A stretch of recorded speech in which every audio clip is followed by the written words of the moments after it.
Well, welcome, everyone. It's a pleasure to present this program. And this afternoon, we are honored to have Byron Wien of the Blackstone Group, and his wife, Anita, is here. And we're also honored to have Ron Barron of the Barron Capital, and his wife, Judy, is here. So welcome. Byron is well known for his annual 10 economic, financial, market, and political surprises. And Ron Barron is known as one of the premier investors in our galaxy. Galaxy? My husband wrote that. Ron, I'm turning this over to you. I know that you have questions, and I hope that Byron has the answers. Welcome. I hope so too. So before we start, I would just like to ask everyone here about whether, with all the current news, does anyone remember who Stormy Daniels is? Or Michael Cohen, or the G7, or North Korea, or Robert Mueller's investigation? I mean, it's unbelievable how fast things change. Tonight we're going to talk with Byron about OPEC, interest rates, military parades, I guess, Brexit. President Trump was elected in November of 2016, and the market went down very shortly afterwards a lot that night, and came back the following morning. And I venture to guess that most of you wouldn't have expected that the stock market, after the president was elected, would be up 6,000 points in 18 months. But it is. And so my firm invests for the long term in businesses and people. And Byron tries to help. He's a premier guy, premier strategist, economist on Wall Street. And he helps people to sort through all this and tell them what it means for the long term, and give people a structure of what politics and economics are going to have an impact on busy countries, are going to have impact, and what it all means. And so I thought that we would talk tonight about 4 topics. Number 1, his background. Number 2, why he's become so successful. Number 3, his outlook, which I'm sure most of you would like to hear. And then number 4, the lessons that he's learned in his life, which apply not just to investing, but to life. So to start, Byron, when he was 14, had lost both of his parents, and somehow he got to Harvard. So I'd like to hear, and that, he says, is what changed his life, and I'd like to hear how that happened. And when you got to Harvard, how did you feel when you're there with all these people who are very successful and wealthy, and many of them, and you're in Chicago, and you're just making, somehow you got there. And how do you feel when you're with all those people? Okay, so number 1, how do you feel, how'd you get there? And number 2, when you got there, how'd you feel when you're with all these people who had these families that made them feel secure? How did you feel? My father died when I was 9. He was a successful doctor in Chicago. My mother took sick a few years later, and she died when I was 14. I was going to a public high school, and my mother had an unmarried sister who had come to care for her during the last 2 years of her life. And she stayed on with me. So she came to live with me, and she was sort of a surrogate mother, but more a housekeeper. And it was a pretty dark period in my life because I lived in a neighborhood where kind of every kid had a business to go into. Their father had a drugstore or a liquor store, or was a lawyer or something. Every kid seemed to know what he was going to do for the rest of his life. But of course I didn't, because not only did I not have a father, I didn't have a mother either. When I was a senior in high school, after my mother died, my father had left enough money for food and rent.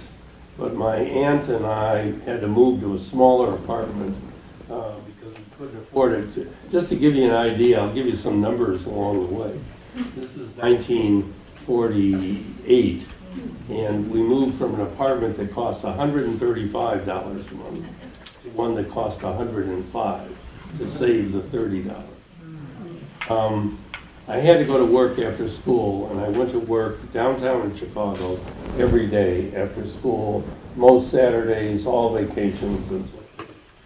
When I was a senior in high school, I was called to the principal's office. At this high school, you were never called to the principal's office for a good thing.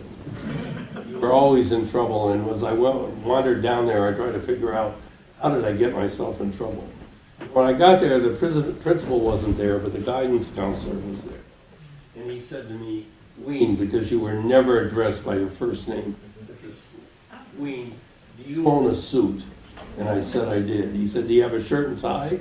I said I did. He said, have you ever heard of Harvard? I said, yes, I have. He said, well, Harvard is a very snooty place, and they're trying to diversify the student population. Just to get, this is 1949, their idea of diversification was White a Jewish white kid. kid going to a public school in the Midwest. So they've written a letter, we're going to use this, okay. They've written a letter, I don't know if it's better.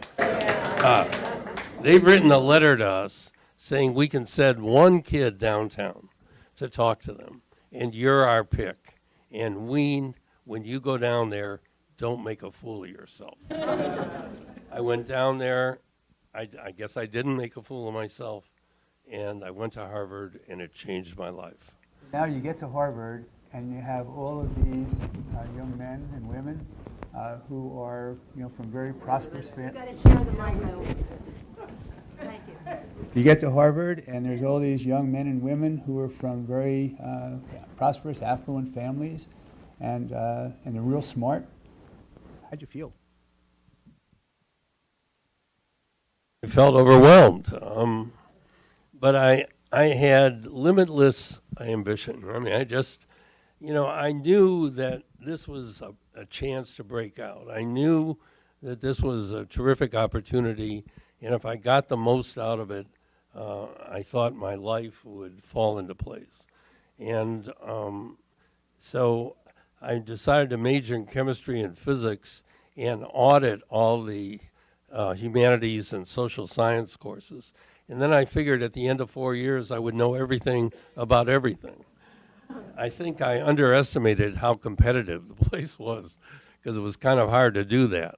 I also was on the Harvard Crimson, which was a terrific newspaper. During that time, Anthony Lewis, David Halberstam, Tony Lucas were on the Crimson with me. Every article I wrote was put in a comment book, and you learned how to write pretty fast. I remember one of my articles, a guy named Sam Potter, I'd like to know where he is today. He wrote next to an article I had written, BRW, you were known by your initials. BRW, I always knew you were dumb, but not until today did I know how dumb you were. Now, when you read that and you know everybody else on the Crimson is reading it, you improve very quickly. So now you get out of college, and somehow you get to Wall Street. How'd that happen? And when you get there, what was it that you thought, that you think made you successful? Why is it that all these people who are the most preeminent people in their profession, why do they want to talk to you? Why did you get the idea to talk to them? And why did they want to talk to you? Well, first of all, when I got out of college, I didn't want to be a chemist or a physicist. And I spent a couple of days at the medical school because I had almost all the courses for that, and my father was a doctor, and that kind of motivated me. And I spent a couple of days at the law school and fell asleep in class, so I thought that wasn't a good choice. So I kind of went to the business school, Harvard Business School, by default. I knew I had to learn a trade, and I flourished at the business school. I really did well there, loved it, but I was interested in marketing. I wanted a job where I could write and be in business at the same time. When I got out of Harvard Business School, I went to work for Foote Cone & Belding, the advertising agency. Then I went in the Army for 2 years. And when I got out, I didn't want to go back to advertising because I thought I wasn't satisfied.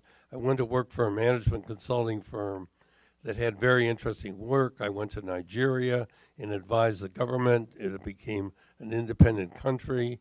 And I got that kind of made me well known in Chicago, and a company hired me, and the company had the food service operation at the World's Fair, and I was sent from Chicago to New York to work on that.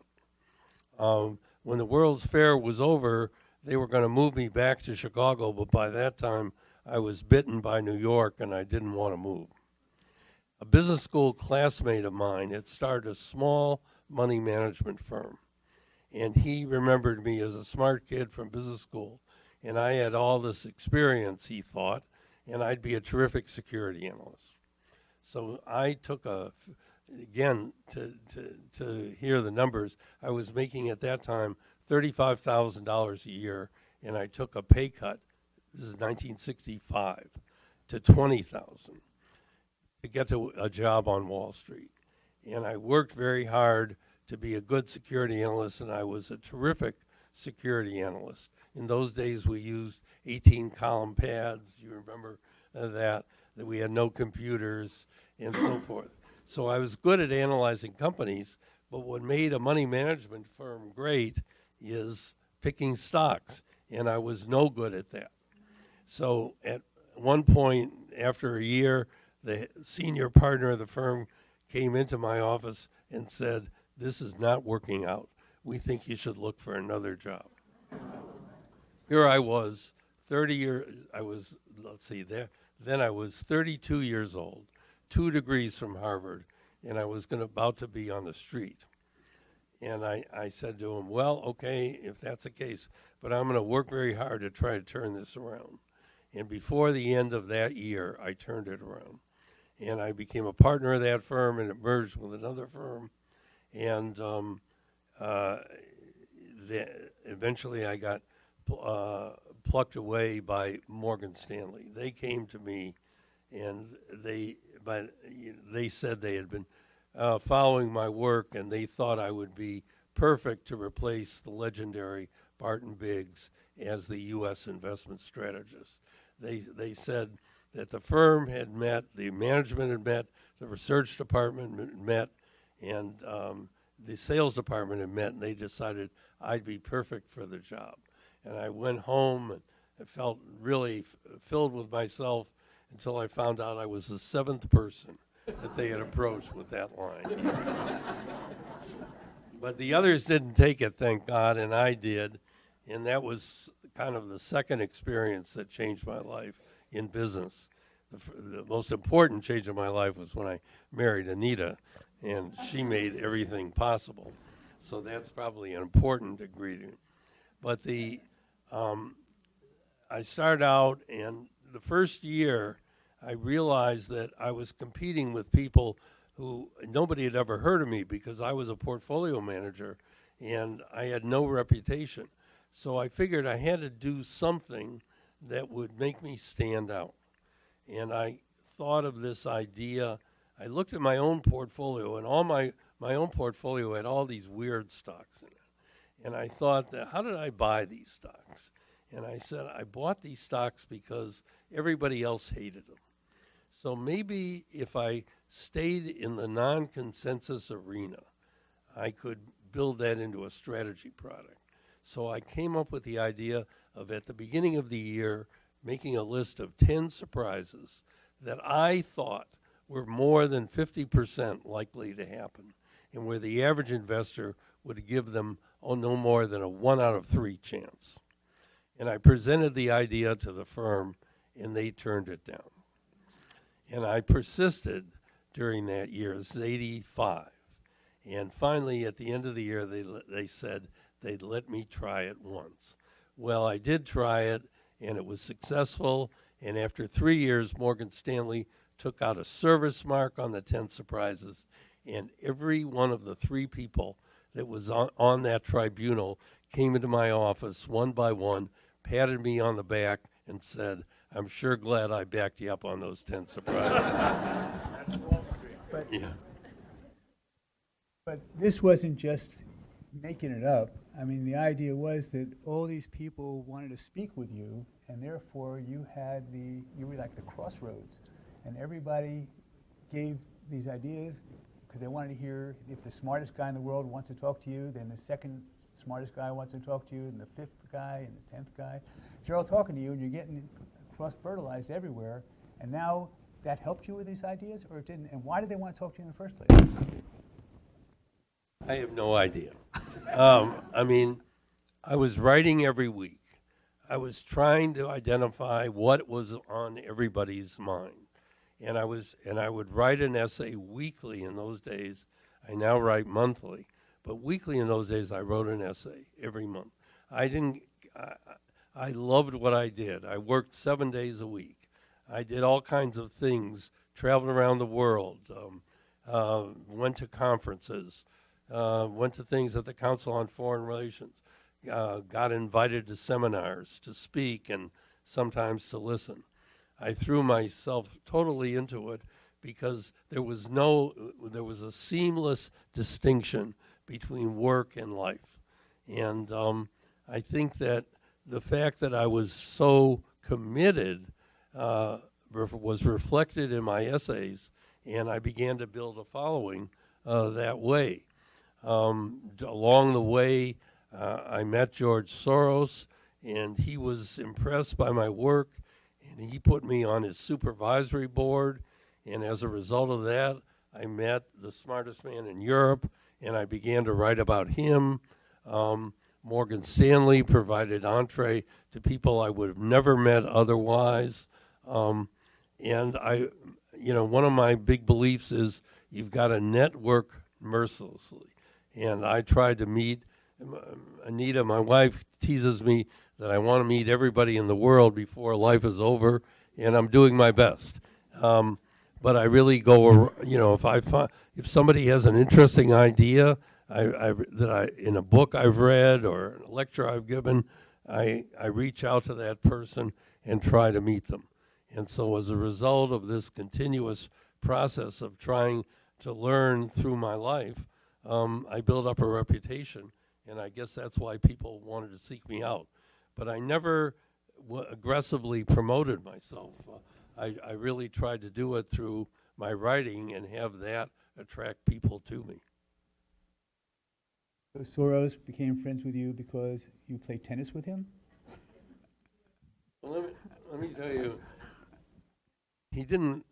my relationship with Soros, it was a strong bond. It is to this day, but it was not because of my tennis prowess. I mean, we did play a lot of tennis together, but now he only plays with pros. I met George Soros in the late 60s because he was covering Japanese insurance companies, which at that time were growing at better than 15% a year and selling at 4 times earnings. And he was working for Arnold and Fleischroeder, and I sought him out and said I'd like to talk to him about these insurance companies. And we became friends. He had a house in Southampton, and he belonged to the same tennis club here in East Hampton, and our friendship was built. And then he put me on his supervisory board, and as a result of that, I met Edgar de Picciotto, the chairman of Union Bancaire Privée, and he was the smartest man in Europe, or so I thought, and I would write about him every year and Anita and I would spend a few days at his house in Cap-Antibes. So now what people want to hear is how do you when you have all these ideas every year, these 10 surprises, and 2/3 of them come out to be true, and 1/10 of them are what people think might be true, and you've been unbelievable at hitting that, and that's partly because of this incredible networking you do. And so your view today on the world, you were very prescient about your opinions in January about what was going to happen this year. And so what do you think is going to happen next? I mean, as far as price of oil, price of stocks, interest rates, trade wars, tariffs, Go. Okay, have your pencil and scorecards ready. Here's what I think, and it's not a lot different from what I thought at the beginning of the year. I think that at the beginning of the year, I said the S&P 500 would go to 3,000. But along the way, it would have at least one 10% correction. And in February, it had that. But the February correction was not definitive enough, in my opinion, and I thought that it would be followed by a test. And I think we're in the process of that test now. This period during the summer of a midterm election is usually a bad one. I thought that interest rates would go up, they'd go above 3, but I didn't think they'd go a whole lot more than that because there's too much money sloshing around the world. Those of you who have done well in your portfolios think it's because of your personal brilliance, and maybe part of it is. But in 2008, the central banks of the world had $3 trillion on their balance sheet, and they have 16 trillion today. So this pouring of liquidity into the markets has lifted price earnings ratios and caused interest rates to stay low. I think that that is shifting now, and that's going to make future returns more modest than the ones we've seen. I think the price of oil is going up. I thought it would go to 80. I still think it will go to 80 this year or sometime early next year. It's gone to 65, but I don't think it's done yet. I think there's more demand for oil than there is supply. We're losing supply from Venezuela, Iran, Iraq, and even from hydraulic fracking. So I think the summer is going to be a difficult one, but I think after the election, regardless of how it turns out, whether the Democrats take the House or not, the market is going to rally. I know probably most of you in the audience supported Hillary, as did I, but in the Barron's article that was referred to earlier, I said that we shouldn't be afraid of a Donald Trump election. I remember the day after the election, we had a meeting at Blackstone of the top people in the firm, and everybody else was sort of surprised and confused, including the people who had voted for him. And they looked at me and they said, "You're the strategist. Tell us what you think." And I said, "I think we should go out and buy everything in sight." And the reason is this guy is going to reduce regulation, reduce taxes. Those may hurt us long term, but they're going to help us short term, and they are. Kind of the big surprise is that we have reduced regulation, we have reduced taxes, but the market hasn't done very much this year. And if I'm right, and we're going to have a further test of the February lows, the year-to-date performance will be negative. And you've got to be a good stock picker. And I know we're not supposed to have commercials here, and I'm not going to give a commercial for myself, but I am going to give a commercial for my interviewer, because he is one of the best stock pickers God has ever created. And he does it the right way. He is looking for great companies that have an innovative product and that are run by a person of character. And he has, over 30 years built portfolios with that construction. And one of the biggest mistakes of my life, one of the best decisions of my life is to put some money with him. But one of the biggest mistakes of my life is not to put more money with him. So I won't do any more than that, but I want everybody to understand that we've got a very special person living in our community as a money manager. You're very kind. On the other hand, you are the investment advisor to Blackstone with $350 billion of assets, and you're the guy they listen to, as well as all these other people who listen to you as well. So it's pretty amazing, I think.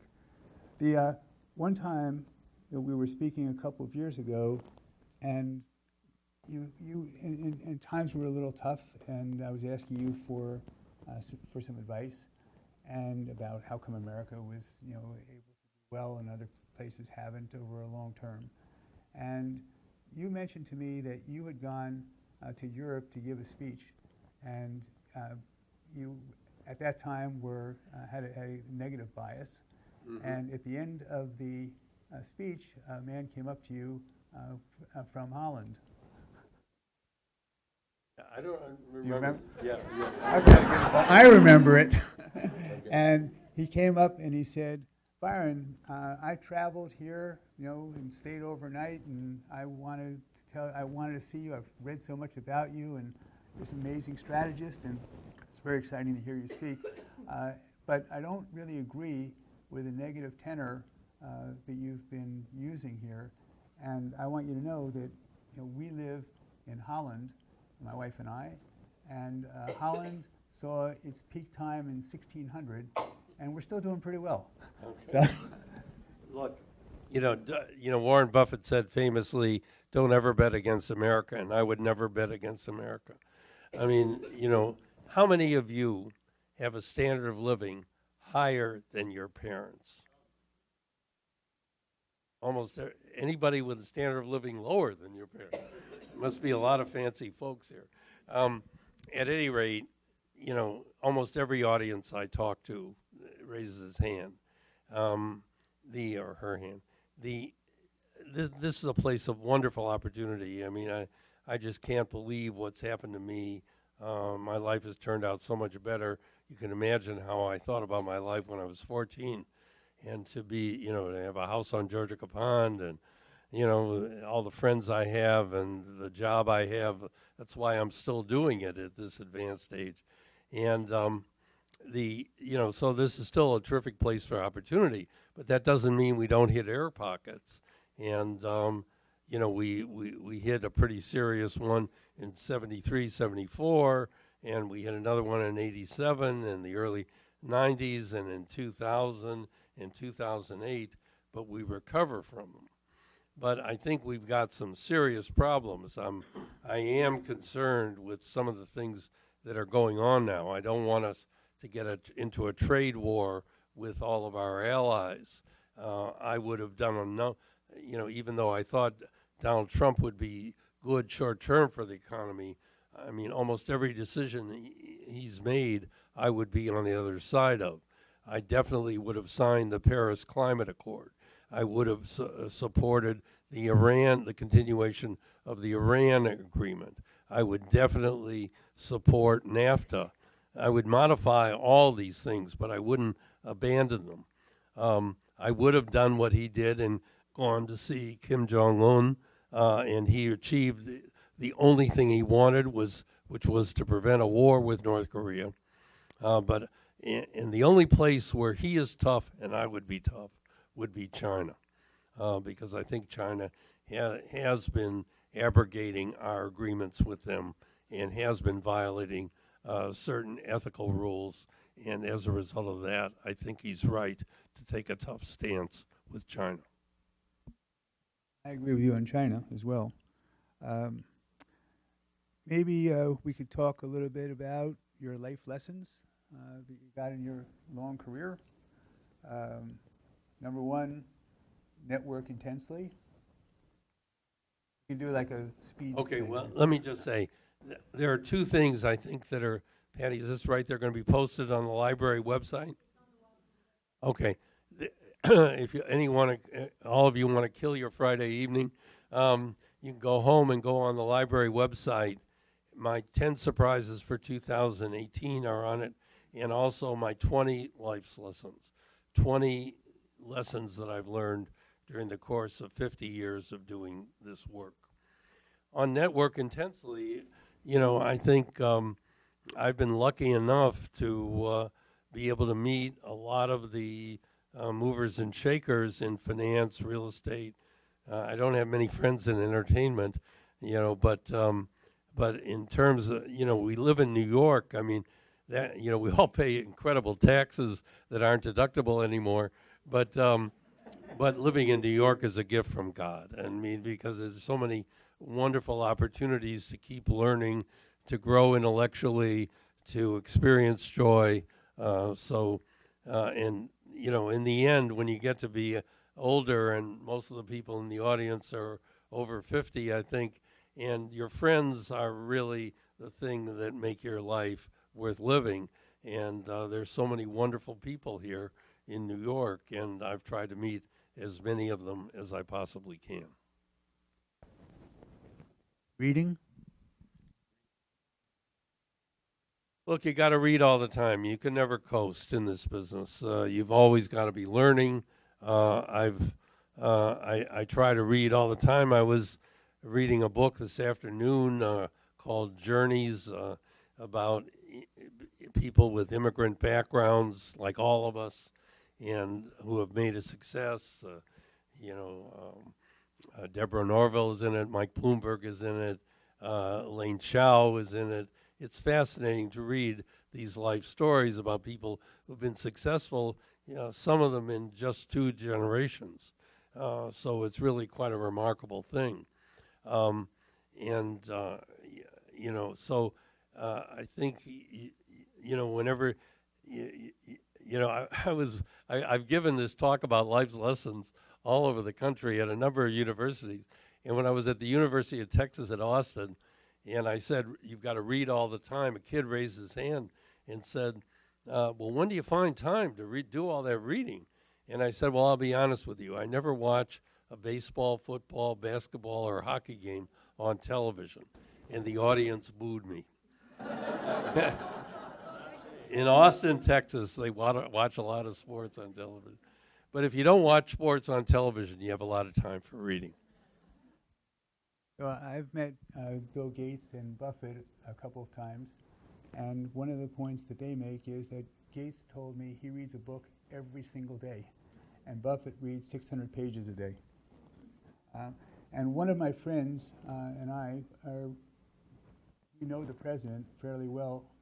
I know him since 1979, and we were talking about whether we thought he was smart, and I think he's real smart. But on the other hand, and everything he does is strategic. On the other hand, he's not very wise because he doesn't read at all. Evolve. Well, burnout is a really terrifying thing, and I've always been afraid of it. And so one of the things that I've done to try to avoid it is by changing jobs. I started out in corporate life, and then I became a security analyst, then a portfolio manager, and then a U.S. strategist, then a global strategist, first on the sell side and now on the buy side. And every time I regenerated myself, and I think that's why I can keep going as long as I've been going. I think most people have to do it. People are afraid to do it. Most people feel if they're good at something, they should keep doing it. But eventually they wear out, and that's what I wanted to avoid. So by shifting around, taking on new responsibilities, I was able to regenerate myself, and I encourage those on my team to do the same thing. I have 3 more of these lessons, although there are 20 of them which you'll be able to read. Number 1, travel extensively. Well, one of the reasons I took the job at Morgan Stanley was that I'd never at that point, this is 1985, I'd been to Europe as a tourist, but I thought if I took the strategy job, I'd be able to travel around the world and actually meet people in these countries. And I thought I would get to Asia and be able to visit countries like Cambodia and Vietnam, where we weren't doing a lot of business, and even in those days, China. When we go to these countries, we try to meet as many locals as possible, and I do a lot of research on it and try to identify business leaders, academics, and others, and contact them ahead of time, and then we try to meet them when we go. And so actually my wife and I were talking about the places. There are very few places we haven't been. Easter Island, we've never been there. And Poland, we've never been. But almost every place you can name, we've been to. And I've learned a lot by doing that. And I've tried to maintain contacts with people that I've met in these countries. And I think that's enriched my work. Philanthropy. I have a clear philosophy in philanthropy. I believe in relieving pain rather than spreading joy. Now, I've missed a lot of good parties this way because the people who spread joy give the best parties. So I give a limited amount of money to art museums, theater, and music. I give most of my money that I give away to education, healthcare, and social service.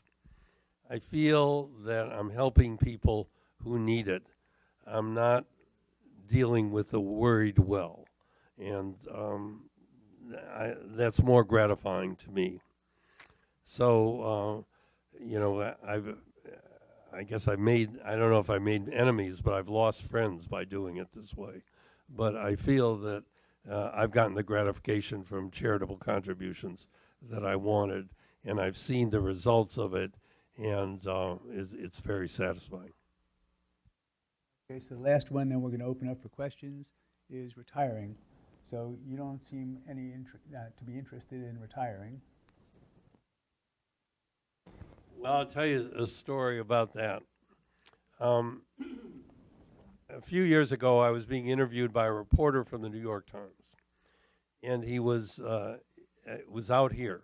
He had come out here and was outside on our terrace, and we have a terrific view of Georgia Pond from where we live, and he was looking out at the view and looking at me, and at one point during the interview, he said to me, "Why do you do it?" I said, "What do you mean?" He said, "Well, why do you keep working? Haven't you made enough money so you don't have to work anymore?" And I said, "Well, yeah, I guess I could probably get 3 meals a day without working anymore." And he said, "Well, then why don't you quit and just enjoy life out here and go to Florida in the winter and that sort of thing?" I said, "Well, you got to understand that what I do is really a lot of fun." He says, "It's a lot of fun?" I said, "It's more than a lot of fun. It's a thrill. My job is to predict the future. And when I get something right, it is really a thrill." He said, skeptically, "How big a thrill can it be?" I said, "Believe me, if I come up with one of these offbeat forecasts and it turns out to work out, it is a big thrill." He said, "How big?" I said, "It's better than sex." He thought for a minute and he said, "Maybe for you."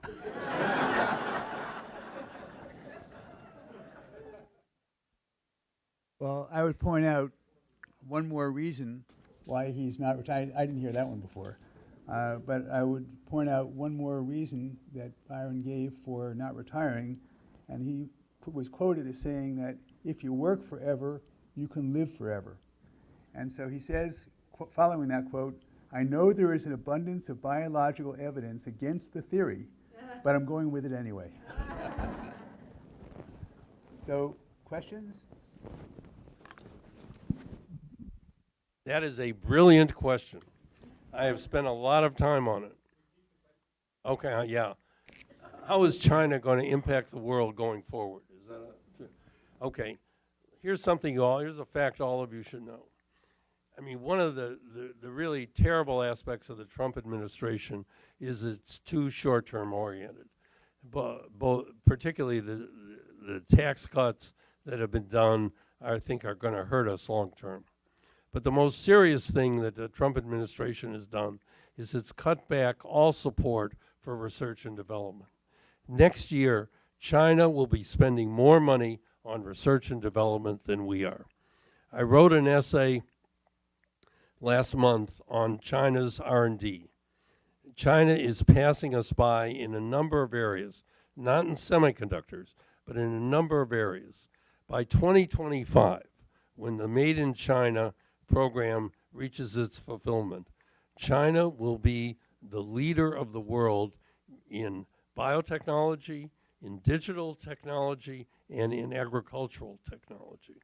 They're putting an incredible amount of money behind this, and we're going to lose competitiveness as a result of this. If you go on the Blackstone website, you can you can call up this essay of mine on China's technological advances. It's the most serious threat the economy is facing, and I've had a number of inquiries from very influential people about it. That's my big worry. China is the team to beat, and we're losing ground against China. How about TPP, going away from that, and how about giving them the opportunity to do a Marshall Plan throughout Asia like we did in Europe? Okay, what Ron is saying is that the Trans-Pacific Partnership was a terrific opportunity for the United States to exercise its influence in Asia. We decided not to participate.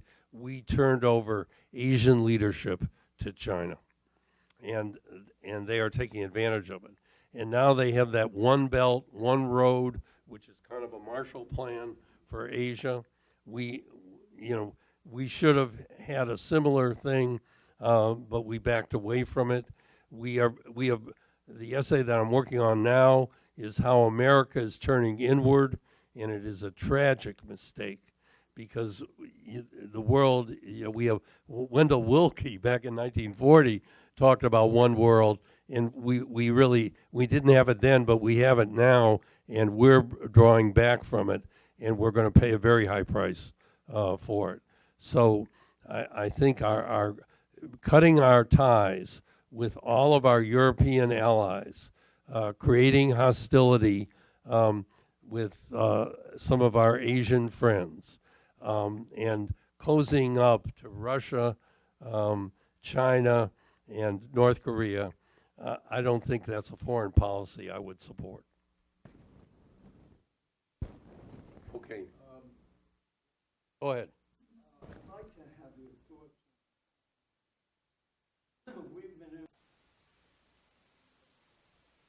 Look, we're a country.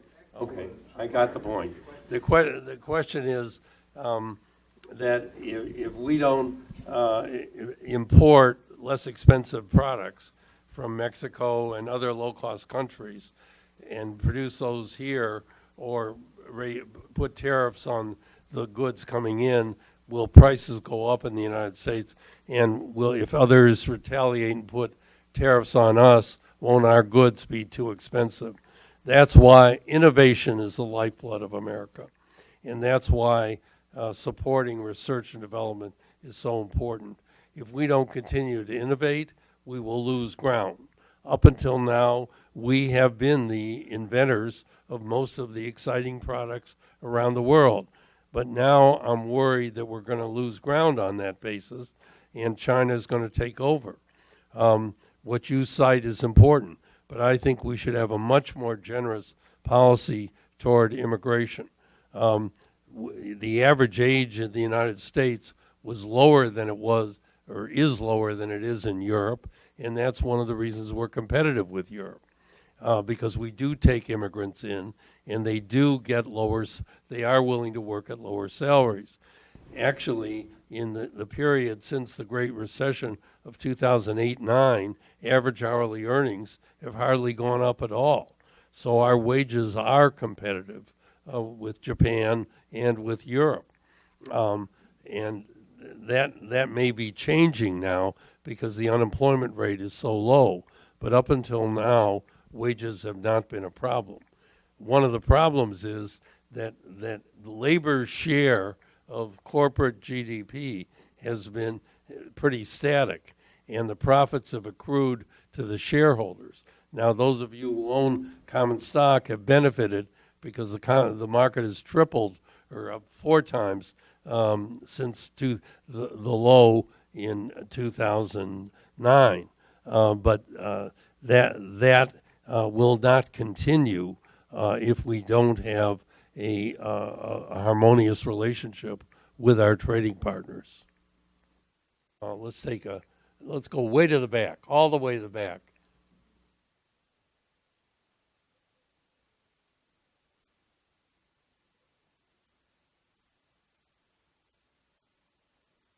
Oh, well, look, I mean, if you look at where we are, the question is, where do we have leverage? We have the greatest universities in the world. I was lucky enough to go to one, but there are a dozen of them. And, we have withdrawn support. Now we're taxing the most heavily endowed universities. Harvard is paying $43 million in taxes this year because of its endowment per student. We should be supporting R&D programs at universities. We should be allowing anyone who gets a PhD at an American university in technology to have an H-1B visa. We should be supporting more research and development in the military, which is where so many of our innovations came from. Trump is withdrawing support for research and development. We should be increasing support. That's the only way we're going to remain competitive. Wow, there are a lot of no shyness in East Hampton. Okay, the lady here in the red, and then the man in back of her.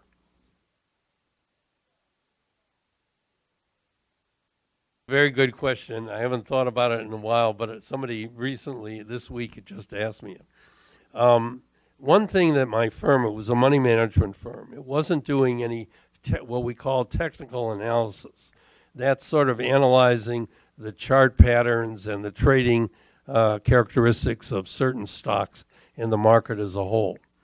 So I thought that was a discipline that it wasn't being practiced within the firm, and I would become an expert on that discipline. I have always believed, and this is one of my life's lessons, the one that I think is the most important. Number 15, don't try to be better than your competitors. There will always be somebody smarter than you. Try to be different. So the way that I was going to be different was by being an expert in technical analysis. It turned my career around in money management, and I use it to this day. Some people think it's voodoo or astrology, but I found it very helpful, and I've made more money than I ever dreamed possible, and technical analysis has helped me do that. Now, the gentleman in blue behind you.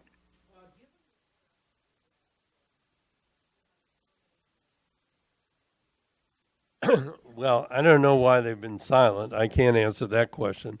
But I can tell you, and Ron has known Trump a lot longer than I have, there's nobody who influences Trump. Nobody. He does his own thing. You could march on Washington with 1 million people. It wouldn't make any difference. He would do his own thing. But he does pay attention. One of the reasons he changed his mind about the immigrant children was that he realized that this is the most insecure guy the world has ever produced. He wants to be loved by everybody.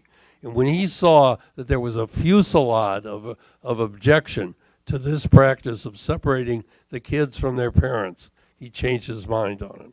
So maybe he would look out the window of the White House, see all these people, and change his mind. But he hasn't done everything wrong. But he's very good on short-term decisions. My problem with him is long-term decisions. And there, I don't think outsiders have a lot of influence. But people with, the trouble is people have influence with him for a while, and then all of a sudden they fall out of favor, and they don't have any influence at all. Would you agree with that, Ron? Well, they probably have a lot of influence in jails. Yeah. Well, no, nobody goes twice until everybody's done. What? Yes, sir.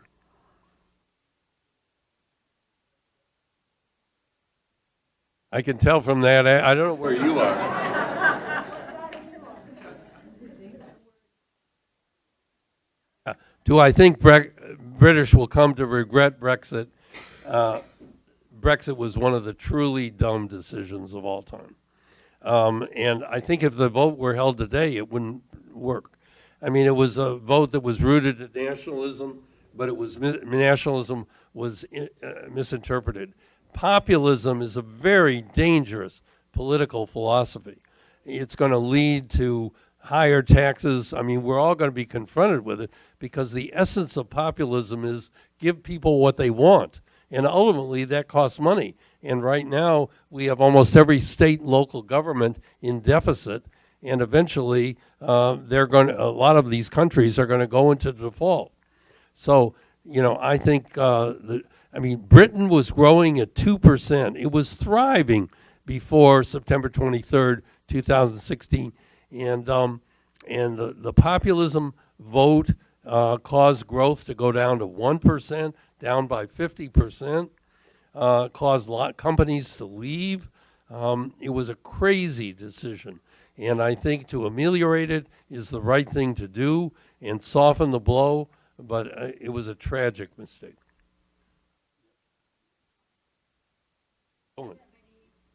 Okay, the question is, how can there are, I think half of the people, I don't know if you'd agree with me, but nobody in East Hampton probably goes to bed scared every night, but I think half of the people in America do. And, I've been challenged on that point, but, somebody's got to prove it to me. There are people, vast numbers of people throughout the Midwest that either don't have a satisfying job or don't have a job, period. The participation rate in the workforce has dropped from 66 to 63. Some of those are baby boomers retiring, but some of them are people who just have given up looking for a job. I think we should have two things. One, we should have a much more vigorous job retraining program than we do, provide much more support, and some of that can be done through public-private partnerships. And the second thing is we can keep the economy growing at 3%. The long-term growth of the economy is the sum of the population growth, which is about 1%, and productivity, which has been about 1%. But this year, productivity is going to be 2%. And so that's going to help people find jobs, I think, because the economy will be growing, and the U.S. is doing better. But unfortunately, Europe isn't. And that's going to reduce the demand for our exports. Nevertheless, job training and more rapid growth is the only answer to that. Inequality is going to get worse, not better. Is there anybody back there? Okay.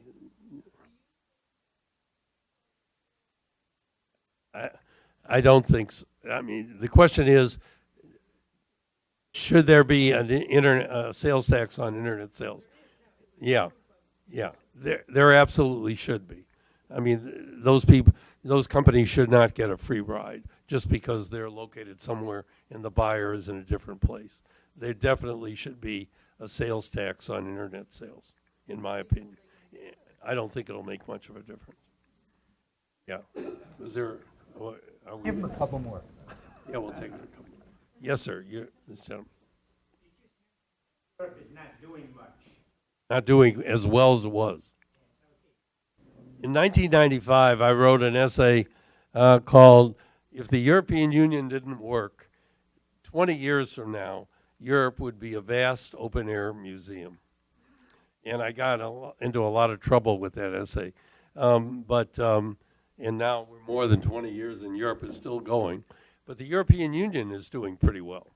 And I think the European Union is the right answer for Europe. And I think it should be held together and maintained. I think that's the only hope for Europe. I don't know who would pick. This gentleman way back there. Do I have any opinion on cryptocurrencies? I think cryptocurrencies are a con game. I would encourage you not to participate. They are an instrument of trade, but not an instrument of transaction. And so I am I'm negative on cryptocurrencies. Yes, this gentleman here with the mustache.